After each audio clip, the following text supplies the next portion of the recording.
Idrissa, bonjour. Oui, bonjour. Voilà, nous sommes au centre médico-social de Bénédi. La situation s'est un peu détériorée ce matin. Vous avez reçu beaucoup de blessés, on a appris. Et faites-nous un peu le point de comment ça s'est passé. Ok, je dirais que c'était ce matin aux alentours de 9h-10h que nous avons commencé par recevoir ces blessés. Le premier qui était arrivé, c'était un jeune homme de 30 ans qui était descendu de service et qui rentrait chez lui à la maison. Donc, selon ses propos, il a été interpellé par les militaires qui ont commencé par le tabasser. Donc il a reçu une blessure au crâne, donc, avec hémorragie. Donc je dirais que c'est la première suture que nous avons fait. Nous avons suturé le crâne. Et par après, des blessés par balle réelle ont commencé par affluer vers le centre. Donc le premier que nous avons reçu, c'est un jeune homme de 17 ans, donc, qui avait reçu la balle ici à la côte.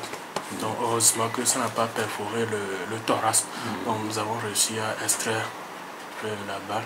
Le second que nous avons... Vous parlez de quelle balle? La balle réelle ou bien Oui, la c'est balle une balle réelle. C'est une balle métallique.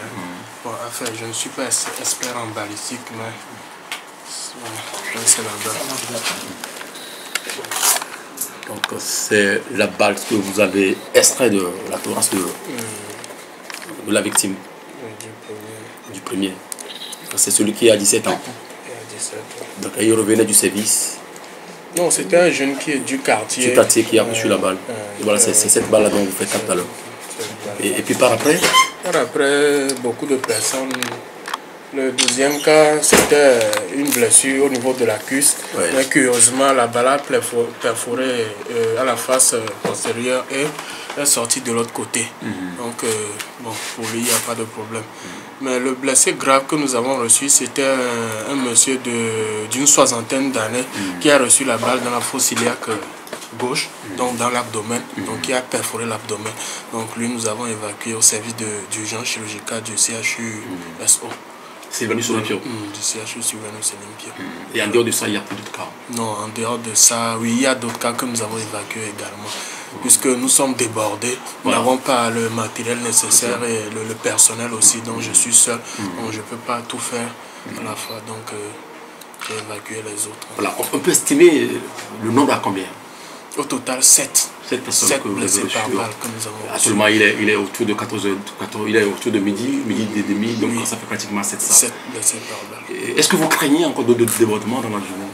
Oh, je ne sais vraiment pas répondre à cette question, mais ce que je sais, c'est que ce matin, la plupart des blessés que nous avons reçus, ce ne sont pas des manifestants.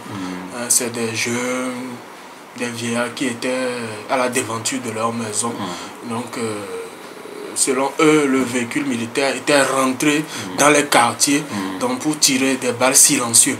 Voilà, puisque c'est des balles silencieuses qui tiraient. Donc, les gens ne s'étaient pas vite rendus compte de ce qui se passait. Donc, je ne sais vraiment pas s'il y aura encore des blessés. Mais nous prions Dieu pour qu'il n'y en ait plus. Voilà. On sait que dans la zone de baie, ici, la tension était tellement assez comble hier. Est-ce que vous avez reçu également des cas hier? Hier, nous n'avons pas reçu de cas.